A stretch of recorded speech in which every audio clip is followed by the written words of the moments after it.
দুপুর হয়ে গেল, রান্না বান্নার কাজ শেষ। তো আজকে মেনুতে রয়েছে বেগুন আলু ভাজা, আর রয়েছে শাক ভাজা, আর বানিয়েছি ফুলকপি আলুর তরকারি মাছ দিয়ে। তো আসসালামু আলাইকুম গাইজ, কেমন আছেন? আশা করি ভালোই আছেন। আলহামদুলিল্লাহ, আমিও ভালো আছি। এই রুকসানা ভ্লগের আরেকটি ভ্লগে আপনাদের স্বাগত জানাই। তো আমি রুকসানা নিয়ে এলাম আরেকটি নতুন ভিডিও। অনেক দিন পর আসলাম, মানে অনেক বেমার হয়েছে সবারই। বুঝতে পারছেন যে ঠান্ডার সিজন চলছে, এই সিজন মানে শুধু অসুখ আর অসুখ, আর অন্য কিছুই নেই। তো আমাদের বাসায় সবারই অসুখ, ফাইজানের অসুখ, আফিফের তো আগের থেকে আছে, এখনও কমছে না। আফিফের আব্বুর অসুখ, তো শুধু অসুখ আর ওষুধের পালা ঘরে। তো বাবাকে ভাত দিয়ে দিলাম। তো এই দেখতে পাচ্ছেন আফিফ খেতে পারছে না, মানে কিছু দেখলে শুধু বমি করতে চেয়েছে।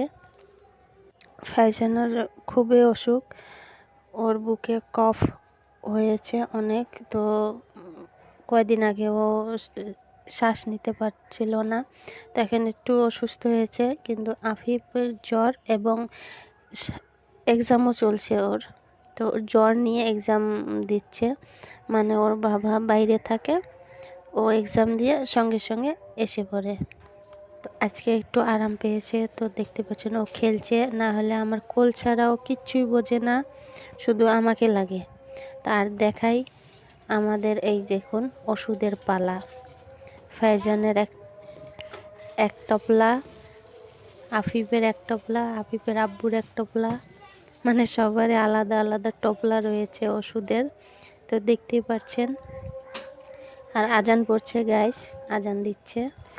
এটা দিয়ে কমছে না তো ওইটা নিয়ে আসো, ওইটা দিয়ে কমছে না তো এইটা নিয়ে আসো, মানে অনেক ওষুধ জমেছে।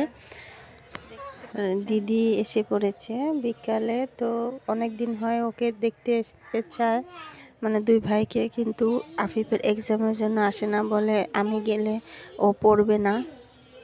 তো সেই জন্য আজকে থাকতে পারলো না, এসে পড়লো। তো দেখতে পাচ্ছেন দুই ভাইয়ের অবস্থা খুবই খারাপ।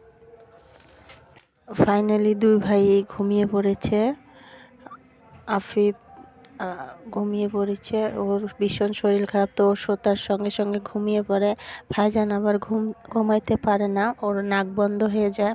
তো সেই জন্য অনেক কষ্ট করে ওকে ঘুমিয়ে দিলাম। তো চলুন রাতের মেনু দেখা যাক। তো আফিফের আব্বুর দাঁতের ব্যথা, সেই জন্য ভাত খাইতে পারে না, তো সেই জন্য খিচুড়ি বানিয়েছি আর ভাজা বানিয়েছি, সব মিশেল করে সবজি একটা ভাজি বানিয়েছি। তো আশা করি ভিডিওটি ভালো লেগেছে। ভালো লেগে থাকলে লাইক, কমেন্ট এবং শেয়ার করবেন। প্লিজ আমার চ্যানেলটিকে সাবস্ক্রাইব করে নেবেন। আজকের মতো এ পর্যন্তই, দেখা হচ্ছে নেক্সট ব্লগে। আল্লাহ হাফিজ, সুস্থ থাকবেন এবং পরিবারকেও সুস্থ রাখবেন।